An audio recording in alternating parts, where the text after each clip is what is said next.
welcome to this session today. Thanks for joining. I hope you had a wonderful Sankalp experience so far. In this session, we introduce specific characteristics of the wash sector and discuss specific entrepreneurial initiatives for improved wash service delivery, and also we are exploring pathways to reach scale. My name is Marlies Batterink. I work with Aqua for All, and I'm the host of this session.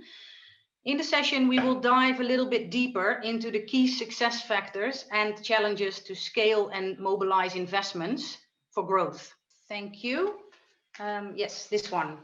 So very briefly, here is the session outline for today. We only have 90 minutes. I will be kicking off the context, the topic, with a general introduction. Then we will hear from 3 entrepreneurs in the wash space who are active in the drinking water area and sanitation, who are at different stages in their growth ambition. Then we take a first round of audience question and answers. Then we will continue with 2 more presentations from a financier's perspective, the City Bank, and an enabler perspective, Save Us. Then followed by a final round of Q&A, and we will be closing the session close to 2:30 Kenya time. So to all of you joining our session, please keep your cameras off and microphone on mute for the best experience. Then use the Zoom chat if you would like to talk to other attendees of this session, but also ask questions through the Zoom chat. We will be monitoring them and we will be trying to respond to all of them. This session will be recorded and will be available at the YouTube channel of Sankalp soon.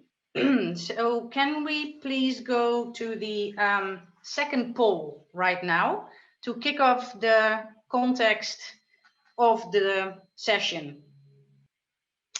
Yes, to warm you up a little bit. Please have a look at this poll. I would like to know, do impact investors actually invest in wash? What is the percentage of the current impact assets under management which are allocated to wash specifically? 20 seconds. Thank you very much. We can close the poll. So we see that most of you think it is only 1% currently allocated to wash from the impact assets under management. Well, to cheer you up a little bit, I can tell you that the right answer is 6%. This was mentioned in the latest annual impact investor survey, which was performed by the Global Impact Investor Network, the GIN, performed in 2020. Interestingly, that specific report mentions that the wash sector is one of the fastest growing sectors to invest in. So that's good news, which was mentioned by the surveyed investors themselves. And also, half of the respondents plan to increase the volume of capital allocated to wash over the next 5 years. So this is really promising. That as a starter. I think we can stop sharing the results and go to the slides of Aqua for All to kick off the topic shortly before we go to the presentations of our panelists today. Good. So to start with, before we move into the experiences from the wash entrepreneurs themselves, we heard the good news, but there is also a huge problem right now, which I think is known to most of you. There is a huge service gap at the moment. We know that in 2017 at least, more than 4.5 billion people lack access to sanitation, and 2.1 people lack access to safe drinking water. And this not only negatively impacts the people's well-being, their health, but also the economy. And this is not so easy to solve.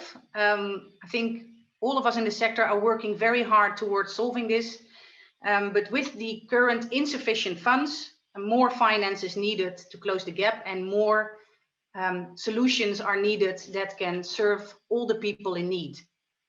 Thank you. So there is a service gap just mentioned, and there is a finance gap to close the service gap. Water and sanitation is covered under SDG 6, and it is estimated that it requires almost $114 billion of investments on an annual basis. We know that 5 billion is available through donor funds on an annual basis, which is very little looking at the great gap that we are looking at. Public funds are struggling to close the gap, and we do know that there is commercial finance being mobilized through blended finance, but only at a point of $2.14 billion. So this means that we are still looking at a big Grand Canyon. The gap is huge. And the pace of increased investments is slow, and we need to improve service delivery quickly to reach the goals of 2030 or, well, hopefully earlier. If we don't close it, we all have looking at those negative impacts on health, well-being, economy, as mentioned before. So this one again summarizes the gap, the financial gap. We're looking at limited public funds available. We're looking at mobilizing and the need for private investments, and we need to link initiatives with funding. And I think that is what we are looking at also in this specific session. So about Aqua for All. Aqua for All is a Dutch-based not-for-profit organization. We are around since 2002. Our main focus is entrepreneurship through the different levels or stages of growth, from innovation, scaling, and all the way up to investment readiness. And we like to see ourselves as a partner for bridging the finance and service gap in water and sanitation. Now, this slide looks a little bit complicated perhaps, but what we try to show in this slide is how Aqua for All works in our current program. Our program is supported by the Dutch government. It provides us with funds available to support business development. That's our main focus area. We do this through 3 pillars. So there is an innovation program, which is on the left pillar. We have a scaling program, which is the middle pillar. And then there is a 3rd pillar, working with financiers and investors to remove barriers to access that finance and understanding how we can structure as Aqua for All our scale program to connect with other financiers. Like we said earlier, grant money is very limited available, so we have to be very careful and spend it wisely.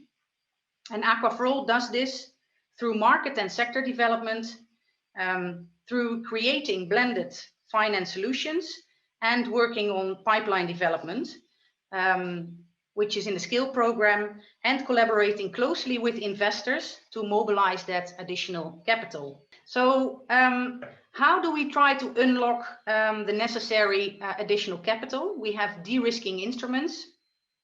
The first one mentioned is the technical assistance for pipeline development or alongside investment funds. The second one is providing de-risking solutions as co-investments or first loss capital, which are developed to provide additional comfort for those investors that are not yet familiar with the wash space and the risks that are related to that. We also provide guarantees for that same reason. And then finally, we are developing alternative financing models to get enterprises to scale. Think of carbon credits and other initiatives. Thank you very much. These are the slides that I would like to introduce to kickstart the topic of today's session. I would like to move to the first speaker of today, John from Aqua Clara. Oh, thank you, Marlies.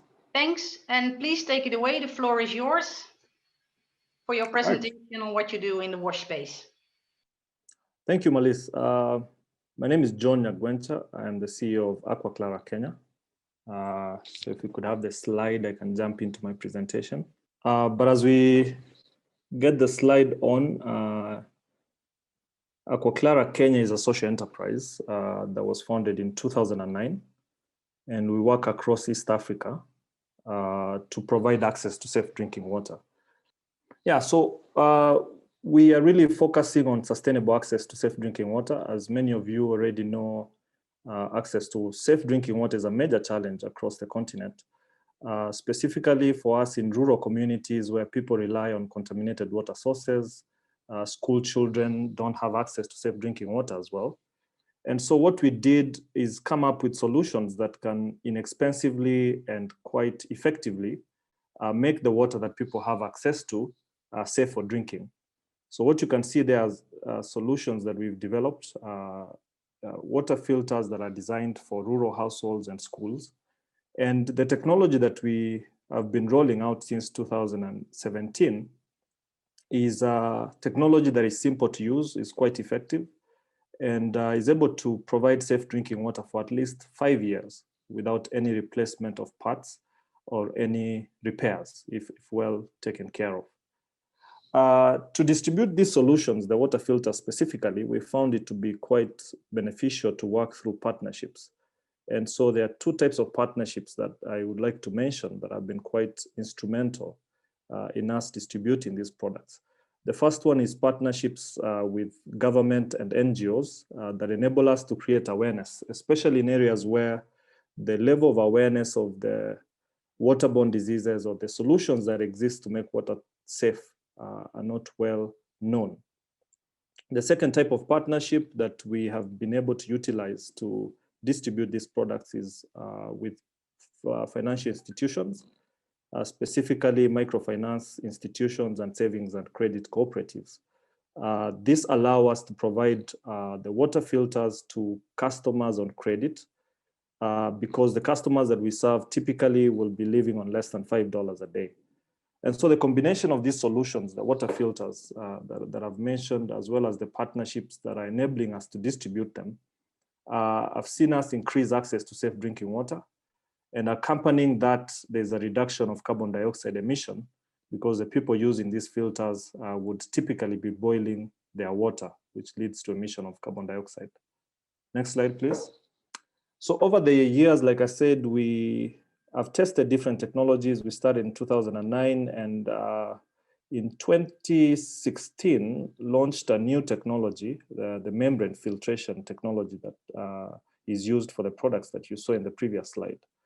And we've been able to work through those partnerships that I've mentioned to grow steadily, almost doubling in size every year, including last year, which, as many of you appreciate, was a very difficult year due to COVID.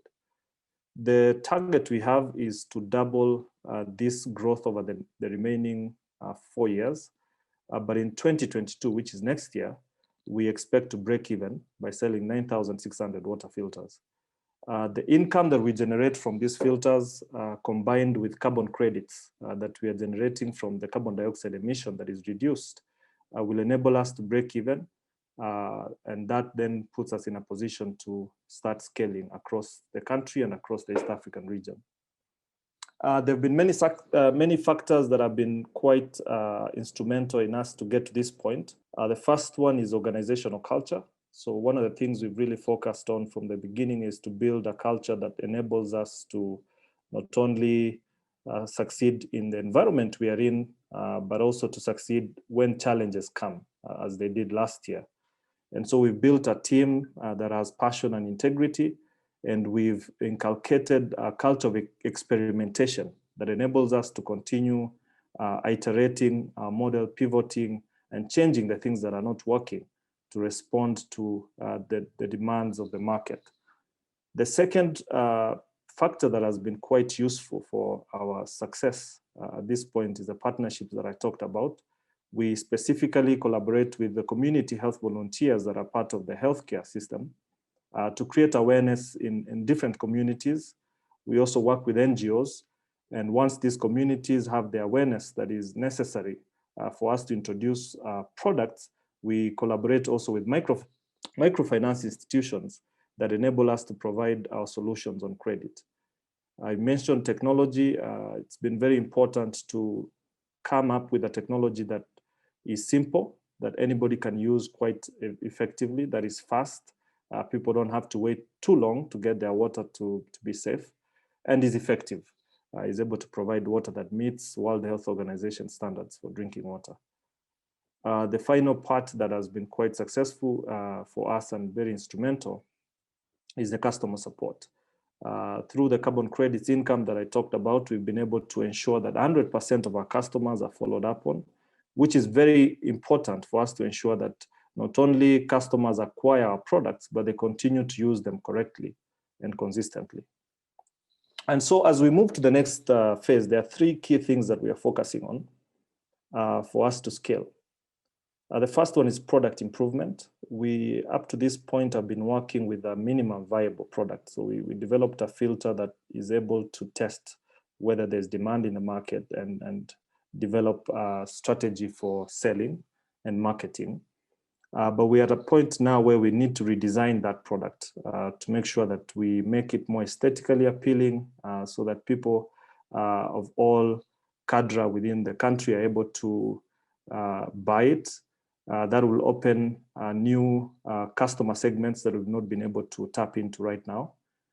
Part of that process as well is to benefit from economies of scale. So to pre-finance our inventory to ensure that we are able to buy materials at volumes that will enable us to improve our profit margin.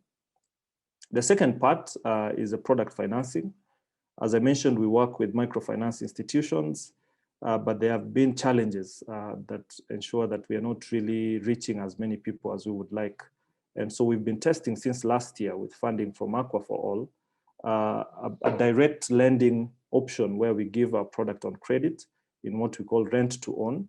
And then people pay over a period of 3 to 6 months using a technology that we call Solaris PayGops that has been able to track those repayments. And I'll be talking a little bit later about it.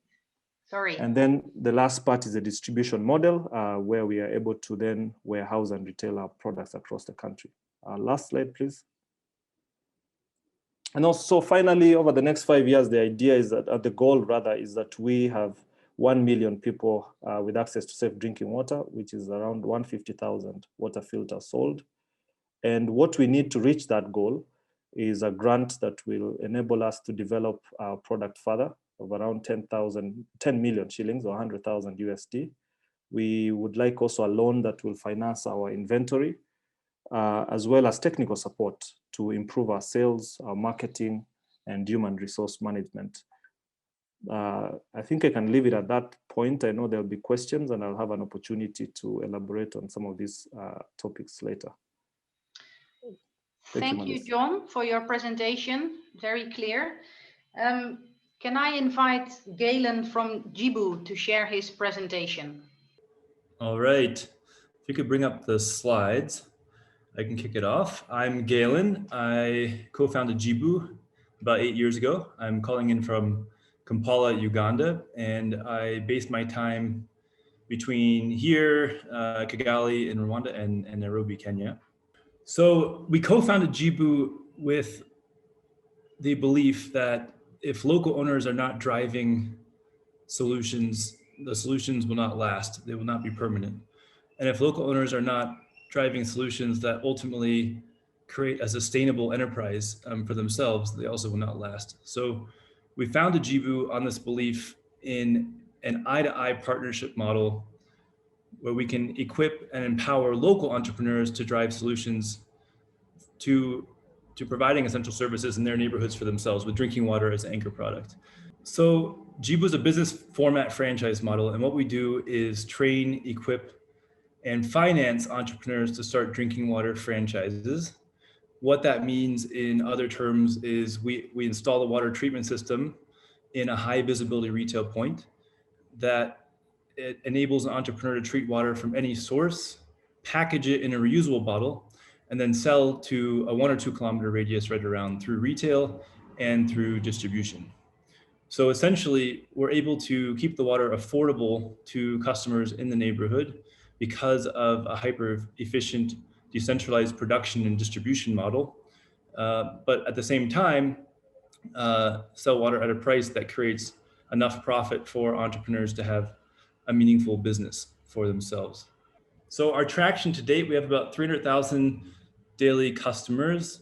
We're growing pretty quickly in new markets. Last year, customers spent about 10 million on Jibu, and the majority of franchise owners are profitable, which is a key component to a new financing initiative that we're doing in collaboration with Total Impact Capital and Aqua for All, which we'll talk about a little bit later. So our goal is to have our model. Yeah, thanks. Yeah, that's fine. Our goal is to have our model be organically sustainable, where we can not just cover the expenditure of the business to maintain, but generate enough revenue where we can organically grow the enterprise and scale it globally. So we think, sustainability itself of just generating enough revenue where we can keep maintenance of the systems is not enough if we actually want to solve the water challenge. Like Marlies shared in the beginning of the presentation, there's a major gap and a huge number of folks that still don't have access to drinking water. And if we're going to grow solutions faster than population growth, we really need to have a model that can scale and be replicated. So with the Jibu franchise model, without profitability, it will be very difficult to replicate the model. So how we're expanding into new countries is with local investor partners who license the Jibu model and then grow and finance a network of franchises themselves in their area. So our vision is bigger than just drinking water. We're looking at essential services that have an impact on health and communities overall, and where we can make the product more affordable than alternatives. So we're also doing fortified porridge to date, and we're about to enter clean energy as well. But the key thing I want to point out here is the opportunity for impact is much bigger than just drinking water.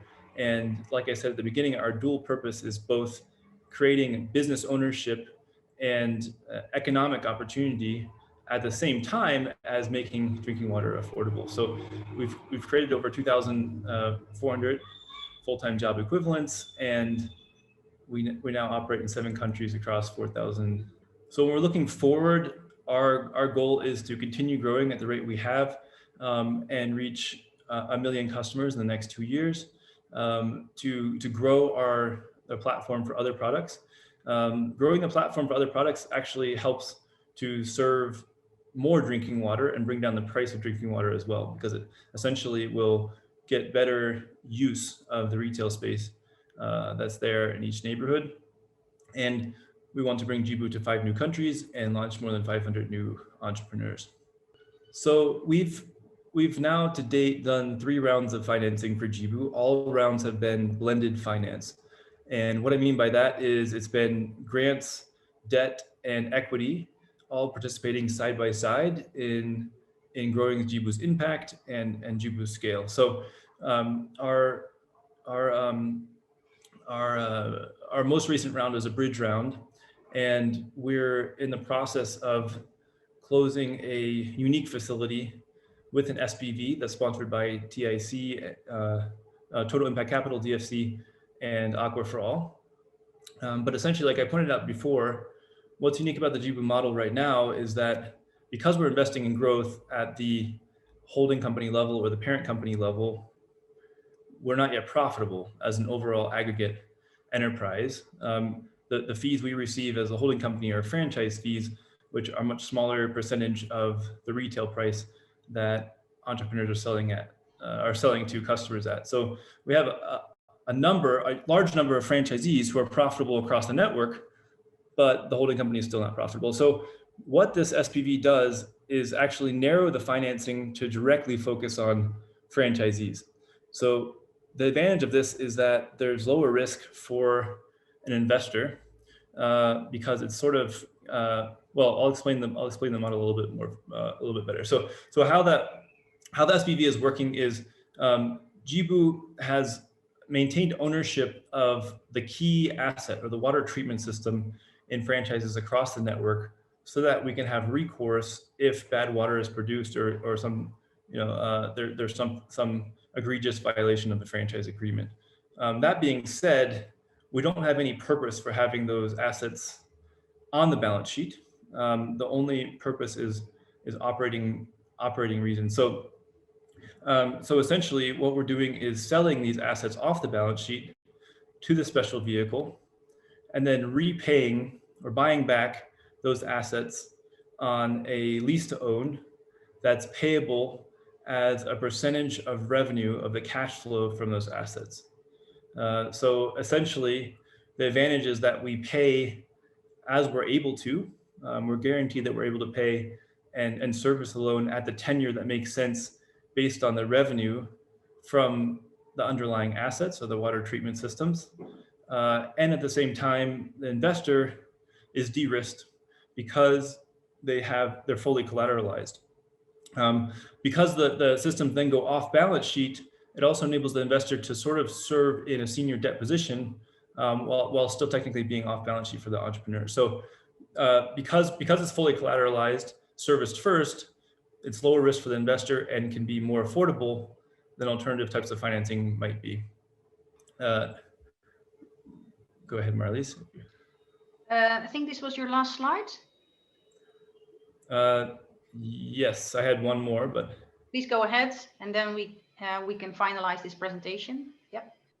So ways you can join the movement. We think the key for making a dent in the water challenge and essential services across the world is local ownership. So referring potential partners, either who are opening JIBU in new countries or running particular franchises, participating in the SPV, this leaseback. I know John Simon's on the call and we'll share more later, but the vision for the SPV is much bigger than just JIBU, and it's a relevant vehicle for social enterprises across the board. And then finally, I think in order to advance the innovation in the safe drinking water sector, we need more innovative understanding of safe water enterprise from a local regulatory standpoint. An example of that is the excise tax on drinking water.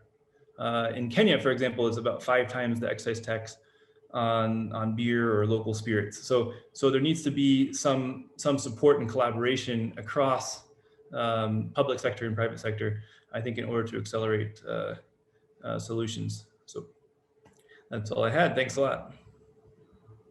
Thanks, Galen, for your presentation.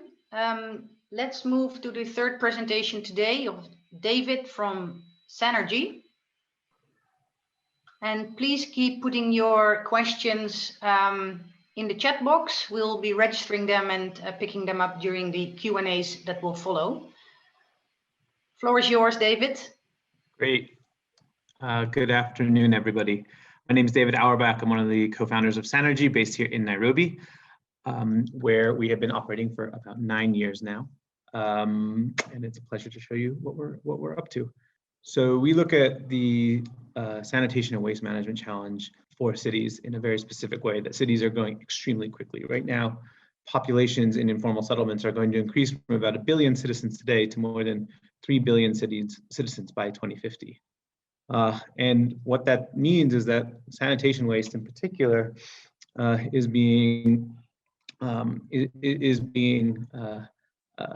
needs to be looked after. We face globally about 1 billion tons per year. In Kenya, we have about 1 billion tons a year of organic and sanitation waste. Most of that waste is not being safely treated. And so here's the situation that we have here in Kenya. We have producing more than 2,000 tons a day of organic and sanitation waste. This has all sorts of challenges. Including what Marlies introduced out in the beginning with the impact on the economy.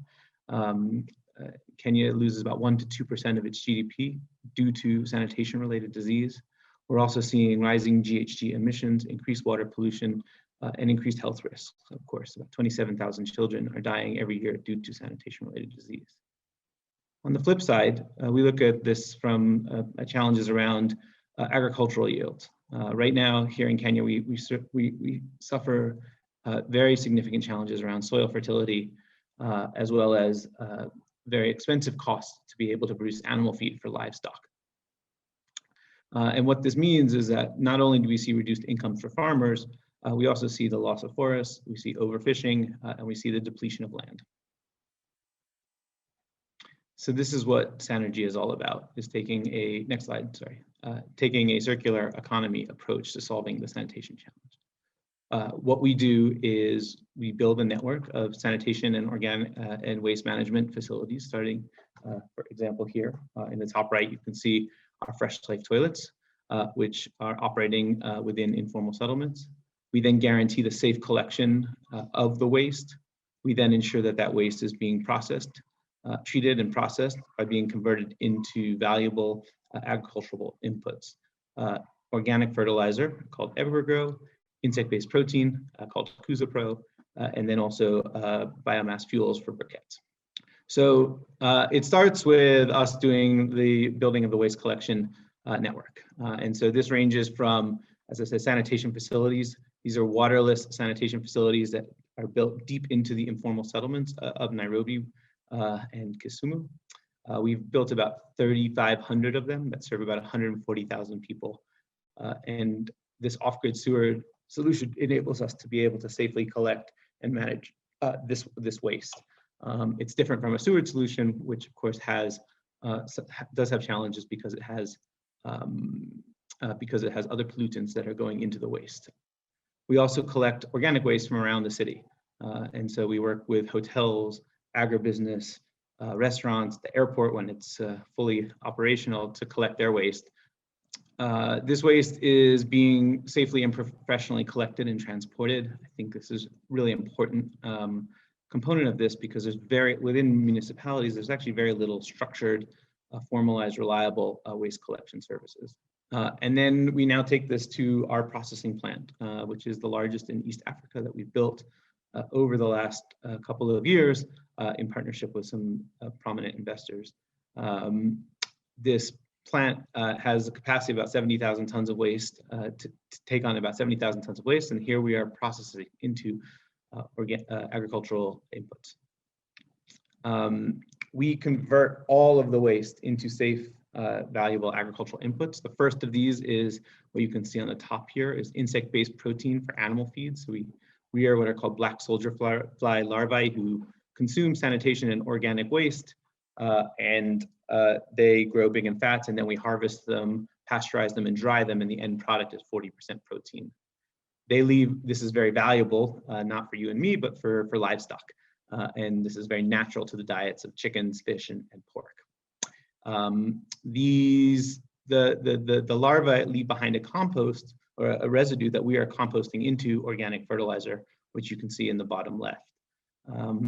This organic fertilizer is really valuable for is very valuable for horticulture and helping restore soil fertility. We also convert the waste into residue into briquettes.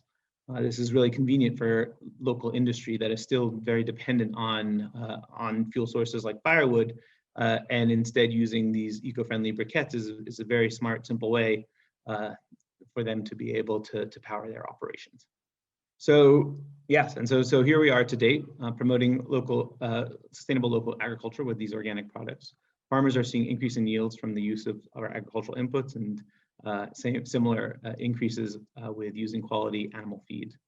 Right now we sell the animal feed, the Kuzapro, to feed millers who add it to these animal feeds as a substitute for fish meal.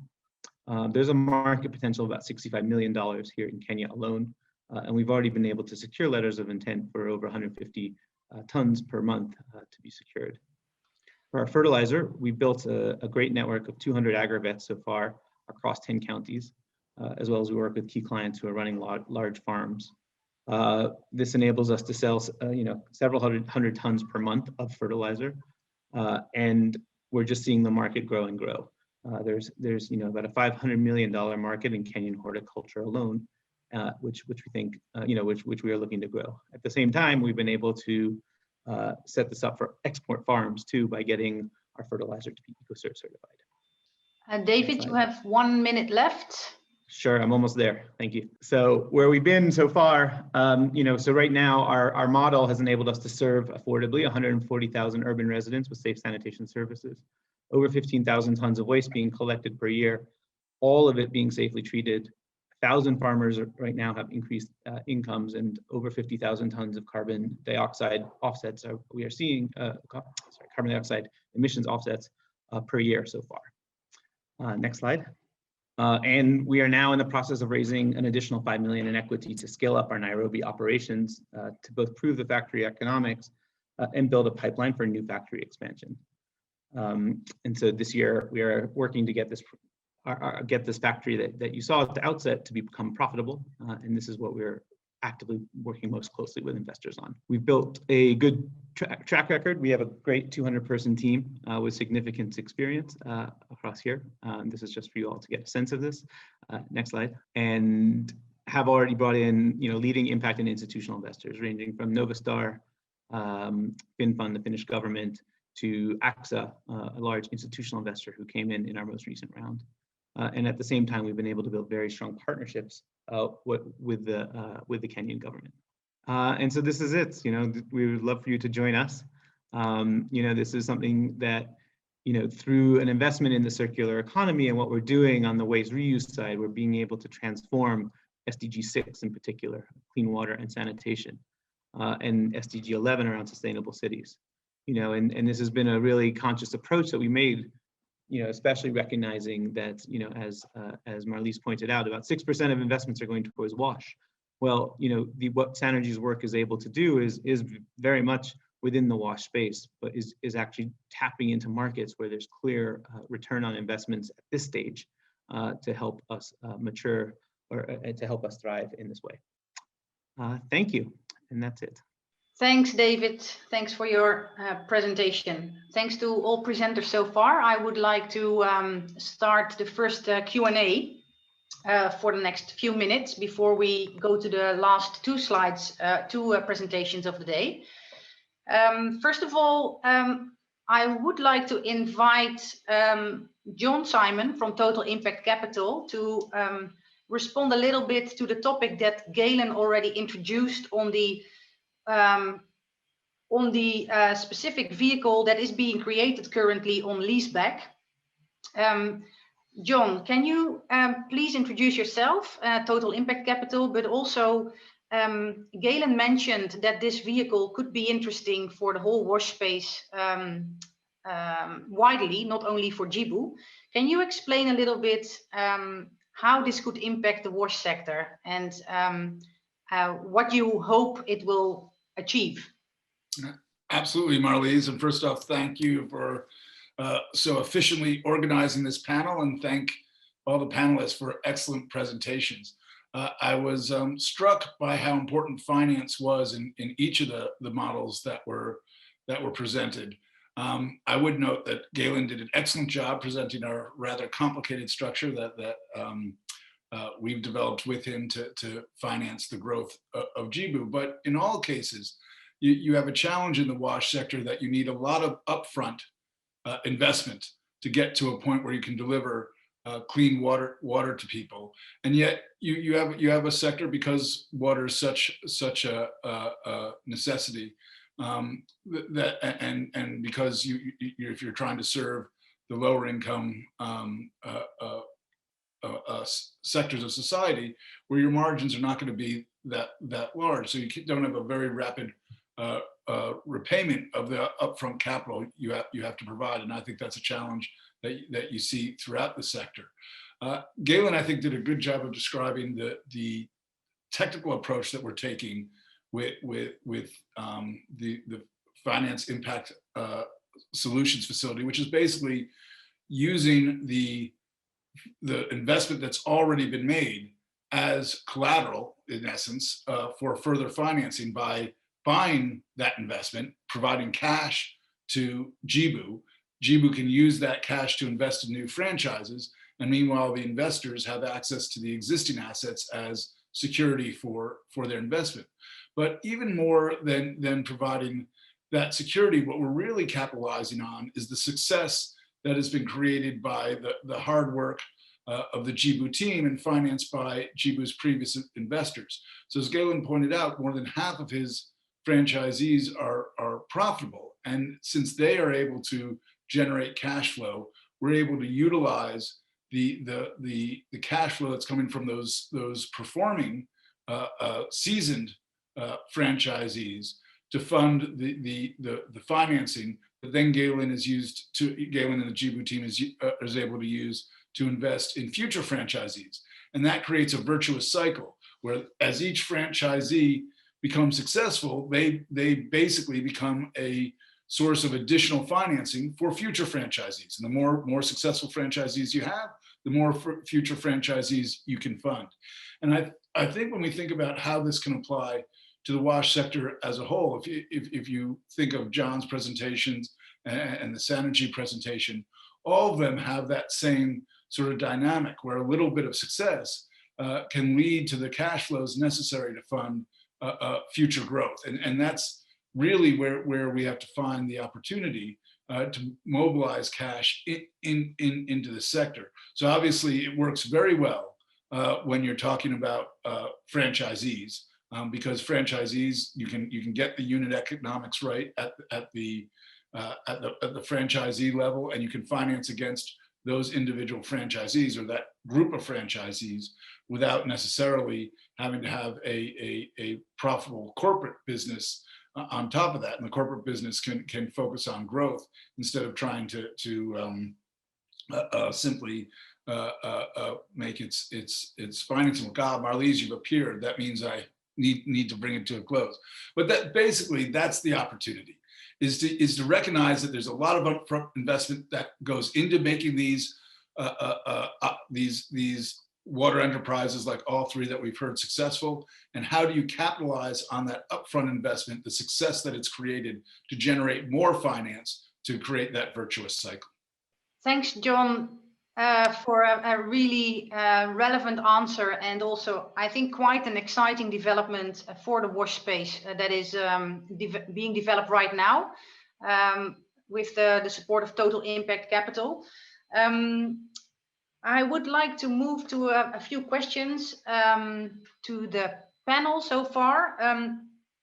I've seen questions coming in on the use of carbon credits in the growth model of wash enterprises.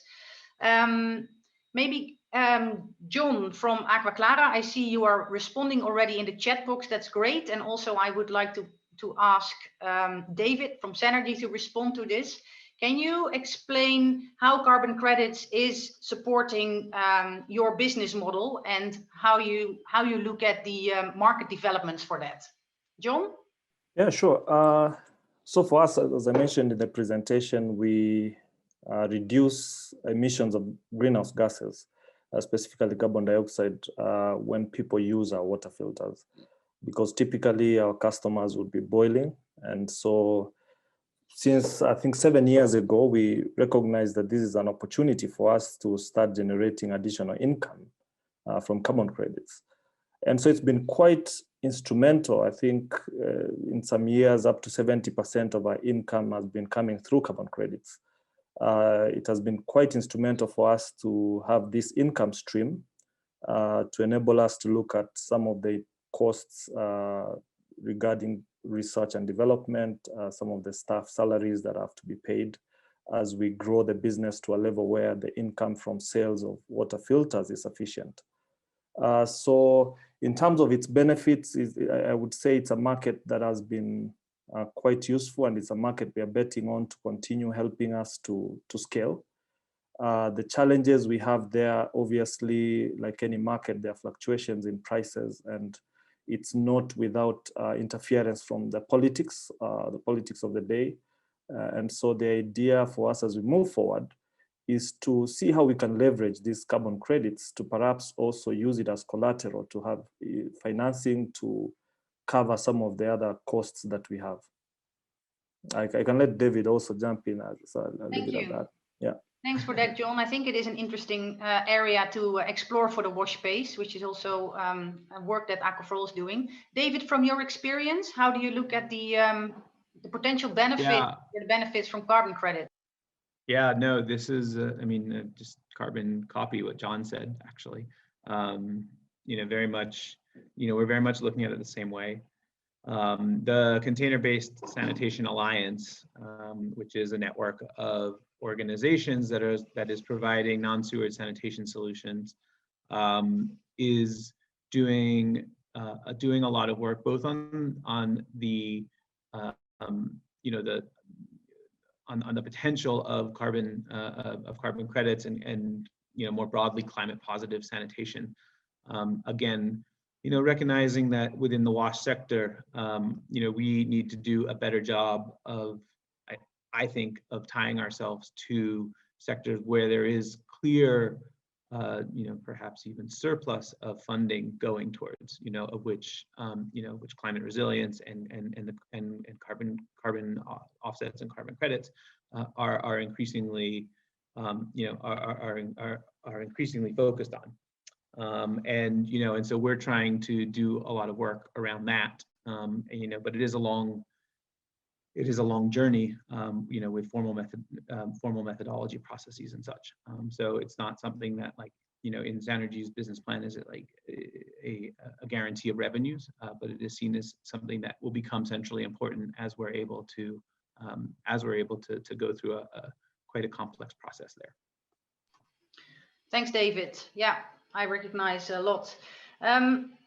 Before we move to the next presentation, I would like to ask Galen to respond very shortly already in the chat box, but also in the Q&A now, on a very challenging question that was asked by Victor in the panel, or in the chat box, on the the right for water versus I would say the entrepreneurial initiatives that are active there. Galen, could you shortly respond to that, how you look at that from the JIBU perspective? Yeah, absolutely. So I see, sustainable enterprise as a vehicle with which we can piggyback interventions for lower income populations. So for example, in the JIBU model, we have a lot of lower income customers that can't afford the upfront purchase of an empty bottle, but they can afford the refill price on an ongoing basis. So providing microloans or subsidies for those bottles is something we can do to reach those lower income folks. Or, well, there's a number of examples of initiatives we're taking, but I will say, sort of on the spectrum of impact interest to commercial interest, all of our investors are impact investors that care about both. But even those that are more on the commercial side, they're happy to see us making, doing these programs to reach lower income folks. So I do think it's sustainable enterprise is a vehicle that can actually help to ensure more and more folks have more affordable access to water. Thank you very much, Galen. I believe we can talk about this topic for another hour, but unfortunately we don't have that. I would like to move to the fourth presentation of today. I would like to invite Catherine from Citian Bank for her presentation on what the Citian Bank is already doing in the wash sector in Kenya. Good afternoon, everyone, and thank you, Malise, for the introduction. I'm Catherine Kisama. I head microfinance at Citian Bank, and my presentation will be on wash as an investment opportunity. And this new experience from Citian Bank Limited in Kenya. About Citian Bank, Citian Bank was established as a microfinance institution by USAID in the year 1984 and converted to be a commercial bank in the year 2000, which was by the name Kirep Bank. But we did rebranding in the year 2016 to current name Citian Bank Limited. Our first experience into wash financing was majorly in the year 2007. And Citian Bank pioneered the first microfinance wash financing in the name Margin Maisha Loan. And this was a program by Kirep Bank by then, World Bank and USAID. And it was purposely to finance water schemes, that is community water projects, to invest into water. Next slide, please. On Citian Bank experience, as at end of 2020, we have had a wash portfolio, that is outstanding wash portfolio of 9 million euros, and a very good repayment rate of 96% on this portfolio. And the pipeline, currently, we are talking of 5 million euros. And this pipeline keeps on increasing every day, every now and then, because customers are still coming looking for wash financing. Who are beneficiaries of this wash portfolio at Sydian Bank? The main beneficiaries are water service providers, water private enterprises, community water schemes, households. All these have benefited from wash financing at Sydian Bank. Next slide, please. We have had a lot of impact of COVID-19, and especially on water and sanitation and hygiene. And Sydian Bank, in conjunction with Aqua for All, we came up with a product. We are calling it COVID-19 Response Loan. And this was majorly to finance MSMEs who are in wash. This partnership, our aim is to grow a portfolio of 4 million euro portfolio, and we are supposed to ensure that we reach around 250,000 Kenyans through this particular financing. And the main objective of this COVID-19 wash loan is to enable these MSMEs who are doing wash to access finance so that they can overcome the challenges or the opportunities which are coming up because of COVID-19 pandemic. So with Aqua for All, they came up with the technical assistant. Plus, on top of that, we had initially a liquidity match of 1:1. And out of that, we have been able to build a portfolio. Currently, we are talking of 1.5 million euro portfolio since we launched the facility in August 2020. And also this has brought in so many other partners now into the partnership in terms of financing COVID-19 wash loan. And we have an MOU with Indafis and Shortleaf giving a discount of 30% to all those customers who are coming to purchase their equipment, either through loan or through savings under this particular arrangement. Next slide, please. So, what motivates Sydian Bank to wash financing? Number one, our motivation as Sydian Bank Limited, that is the social responsibility. Apart from our normal working capital and reaching clients there and making money, there is the other aspect of ensuring that we reach out there as a bank and give to the society. And we can give to the society through wash and ensuring that the moment we finance, as we continue financing wash, we are going to reach more communities. We are going to ensure that communities have water. We are going to ensure that communities have access to safe sanitation. And out of that, we take it as our social responsibility as a bank. Also, wash financing as a bank is one of our strategies for the growth. In our global strategy and growing the bank, reaching new markets, you find out that wash financing is part of our strategy.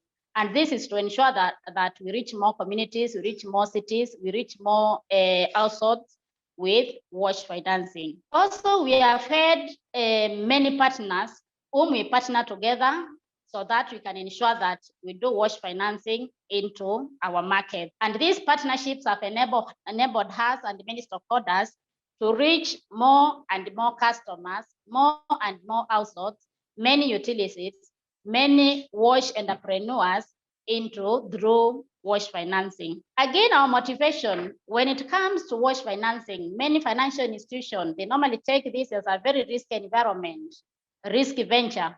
So many financial institutions are not willing to venture into this.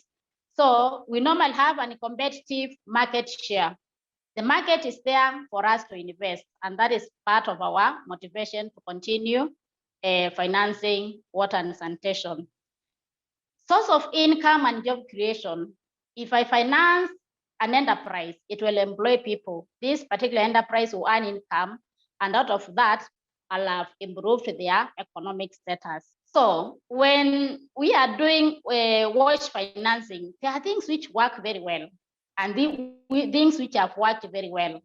And you find out that, for example, in the COVID-19 wash loan, this is a loan of its kind in the market. I doubt whether there is any other financial institution in Kenya offering specifically COVID-19 wash loan. But Sydian Bank, with a partnership with Aqua for All, we came up with the product and we are offering wash financing for MSMEs to take care of the challenges, the opportunities which are coming up due to COVID-19 pandemic. The loan facility is a great opportunity for Sydian Bank and Aqua for All to achieve great impact into WASH. We are serving more as we give out these loans to these communities, to the households.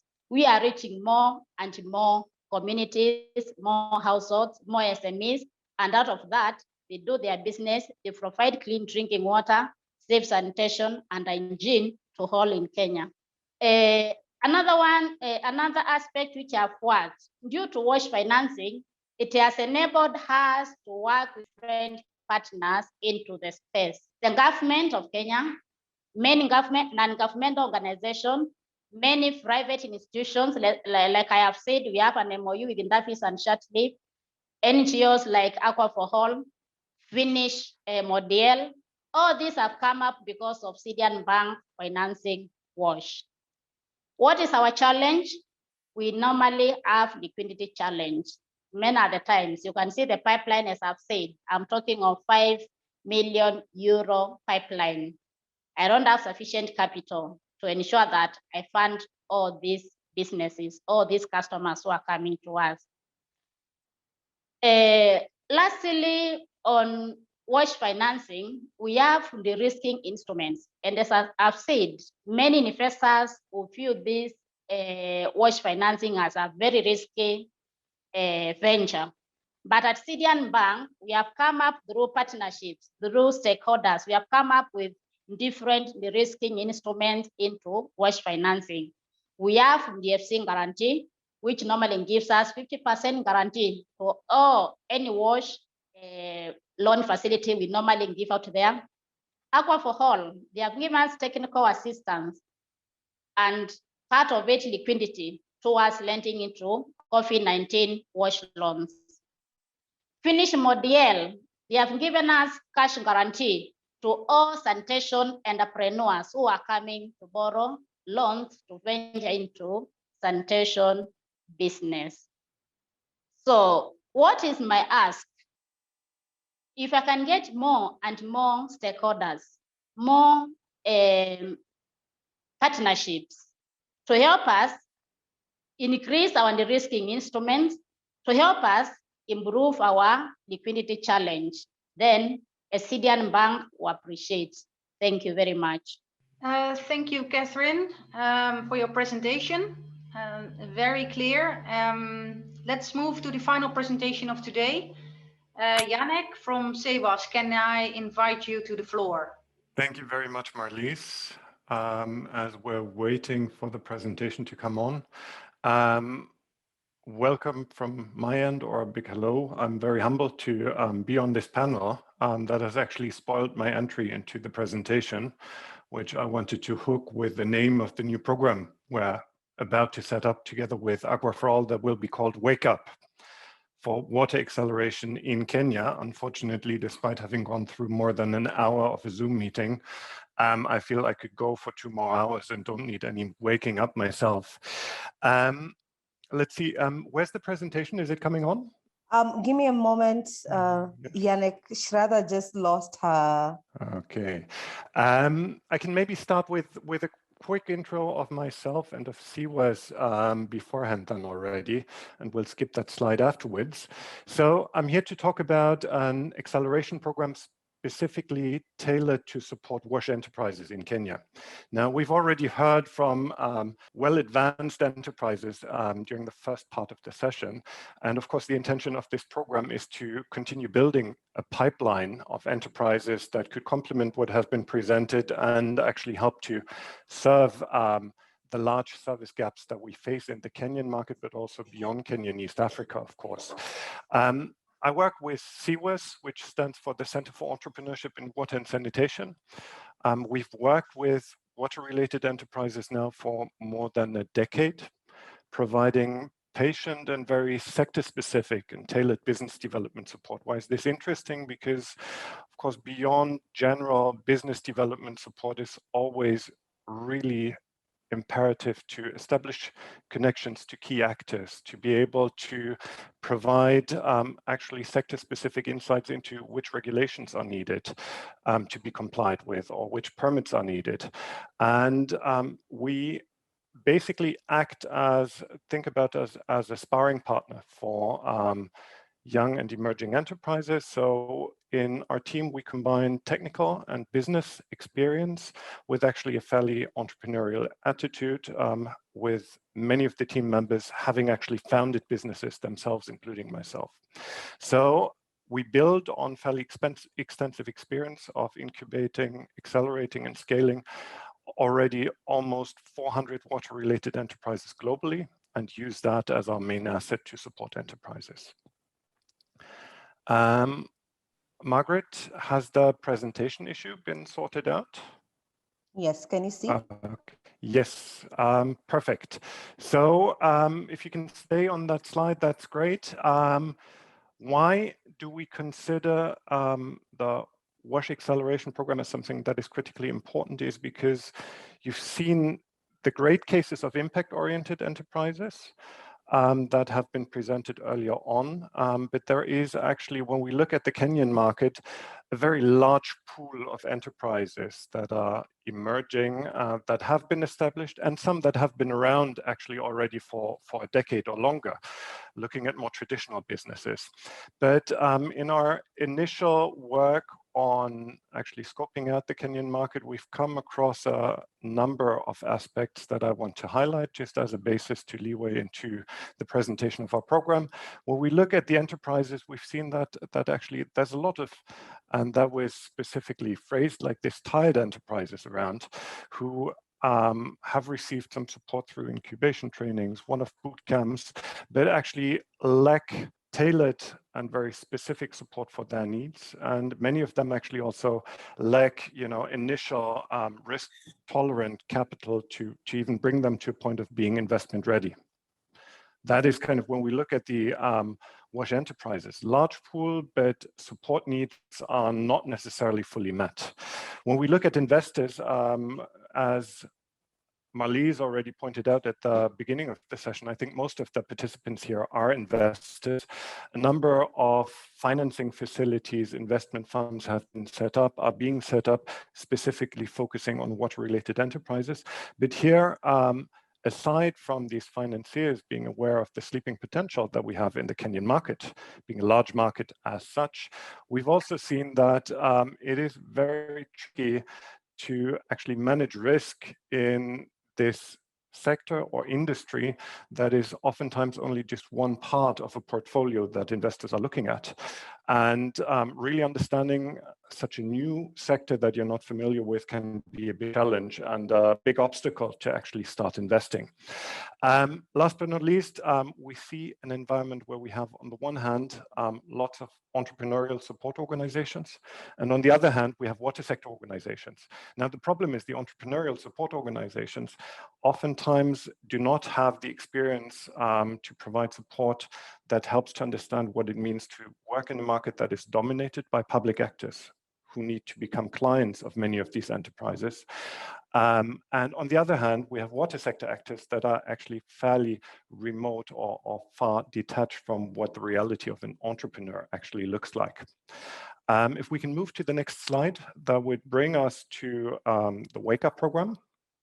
Wake Up, as mentioned, stands for Water Acceleration in Kenya, which is a program that we finalize when it comes to the design of the program until end of May, together with partners, but that already has a fairly clear outlook towards what the acceleration journey that we would like to bring a number of the established, but not yet quite as advanced enterprises as the first ones that you've seen, that we would like to take them through. So here we're looking at really detailed gap analysis in order to develop tailored strategies to support individually each of the enterprises that are participating in the program, providing tailored support that actually includes technical assistance, coaching, mentoring, but also, of course, aspects of networking, etc. Now, we don't look at this program as a mere abstract strategic program, but we want to provide opportunities for the enterprises to actually also create references, to have them show that they can deliver, that they can absorb funding and actually deliver value for clients. And last but not least, we have aspects that link to peer learning, tapping the experiences of other enterprises, and ultimately building a strong investment case and strategy to enable enterprises to access capital of the partners we work with. Now, if we can move to the next slide, that basically brings me to another element that is very entrenched in the concept that we're looking at for the investment, for the acceleration program. We do not look at this acceleration program as an initiative that would be an isolated initiative. Much rather, what we do is we look at this as something that we develop together from the outset with investors and partners who have an expressed interest to develop a pipeline of investment-ready WASH enterprises. Now, if that speaks to you as an investor, here's just a couple of the benefits we seek to offer. So one, we want to involve investors in the selection and sourcing of enterprises to make sure that actually we have a good fit of the enterprises that are being selected with investor needs. And then throughout the process, there's opportunities to help provide feedback on acceleration objectives, to meet investor needs, to follow the progress of selected enterprises over time with reports we would be providing, to test enterprises' business models and their operational capacity through, for example, small catalytic runs that would be deployed as part of the program, and ultimately, of course, de-risk and blend their own investments with other partners of the program, ultimately giving them an opportunity to actually gain insights into an emerging WASH market in Kenya without having to build up a dedicated market intelligence unit that is just focusing on that for a few investments that would be conducted. On that note, if we can go to the last slide, just a couple of points that we're particularly interested in at this point. Please do tell us about established enterprises that actually have strong management and a clear ambition to scale, which we consider imperative for enterprises we want to have in this program. We're interested to hear also from other enablers where they see links between our program and other activities, because we do believe that this needs to be integrated into the overall entrepreneurial ecosystem and should not be something that looks at its own enterprises, but much rather tries to help network them in the entire ecosystem. And if you're an investor and this interests you, please let us know about your investment ambitions and engage with us to help and jointly develop your investment pipeline. Thank you.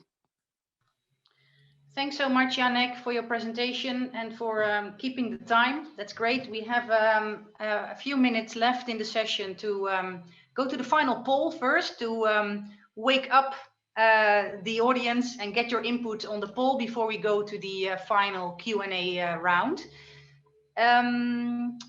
Let's go to the final poll. So already the question for you, for the audience, will be as follows. After hearing all these presentations, from your perception or from your expertise, what is currently the biggest challenge for WASH SMEs to grow in East Africa or in Kenya? And you can choose from our proposed answers. You have 30 seconds.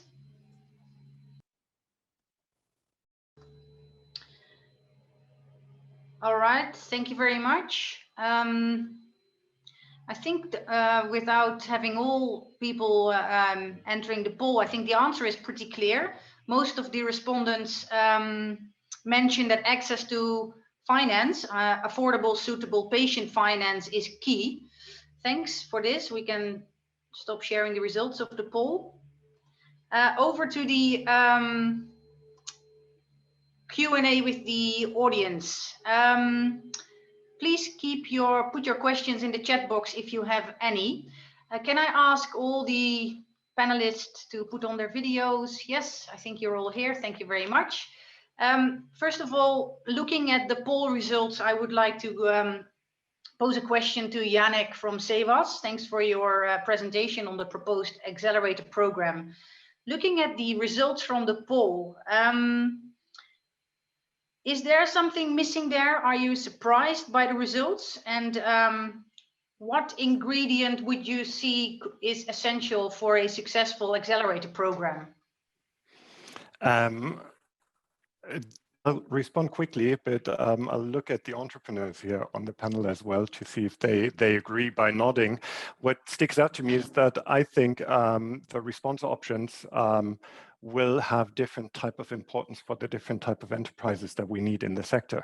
So while some enterprises are heavily dependent on working with water utilities or county governments for their business models, government support would be extremely important, or government relationships here.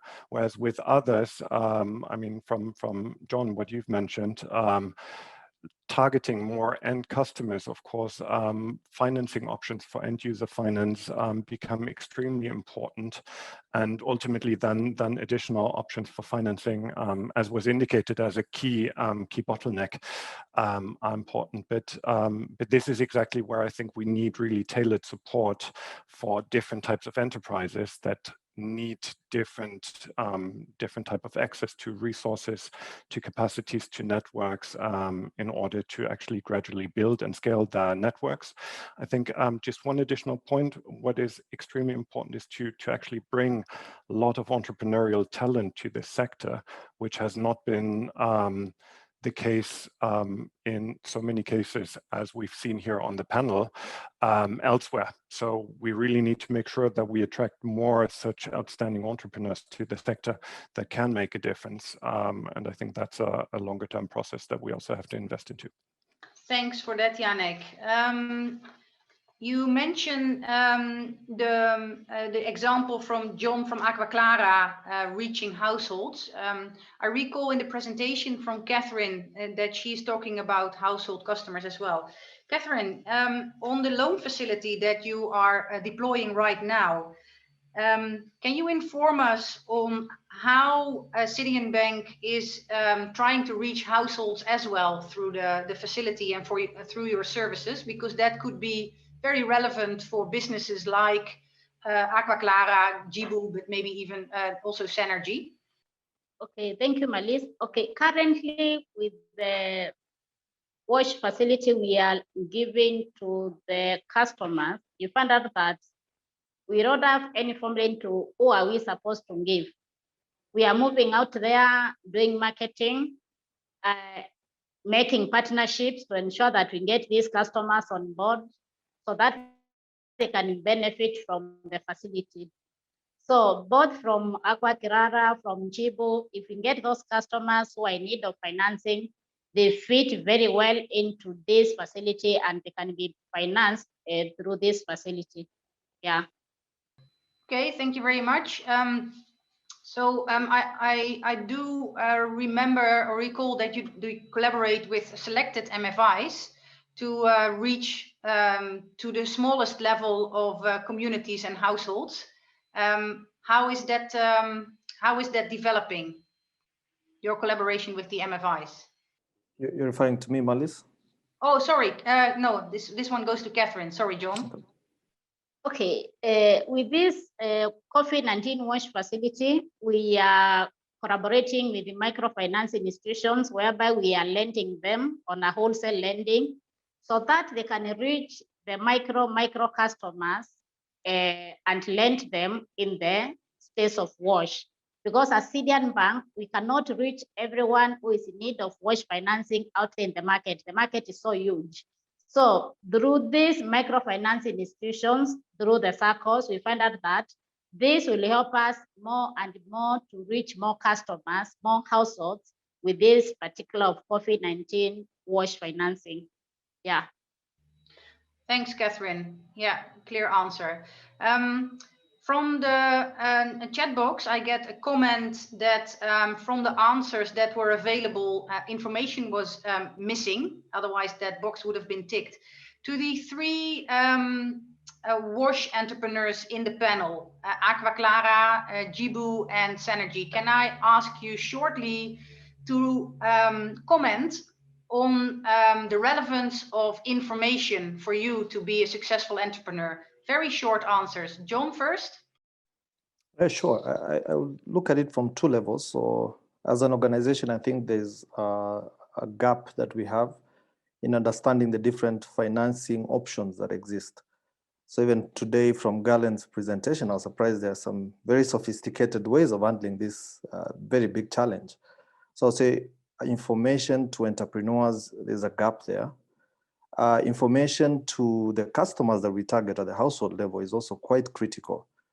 So the options of financing may exist, for example, through CDN Bank, but how many people in the communities that we are targeting would know that that is available? And that, of course, could be a part for the entrepreneur to play. And that's where it becomes very important that these partnerships between entrepreneur and MFI can be stepped up so that the entrepreneurs understand the financing options that exist for households and they're able to create awareness for that.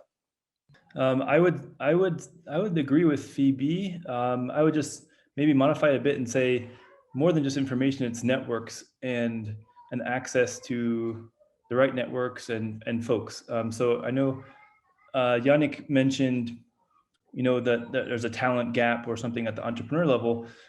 I guess I disagree with that. I think where there's the gap is an understanding of how to identify and spot talent and a way for talent to reach the right folks to collaborate. So I think the trade, the intellectual trade and financing and all of that component, the trade between entrepreneurs, local entrepreneurs, and the ecosystem of impact investors, those bridges are not there in the way they need to be. So the information's not there, but also the relationships in the first place. Thanks, Galen. David, do you have anything to add? Sure. Yeah. No, I think that. I think that financing is definitely a big challenge. I would also, and I'm not totally sure what information means here, but I think it's really important. I mean, of course, it's important to have to making the strongest business case. I think the one other thing that is missing is that these. I mean, we're often.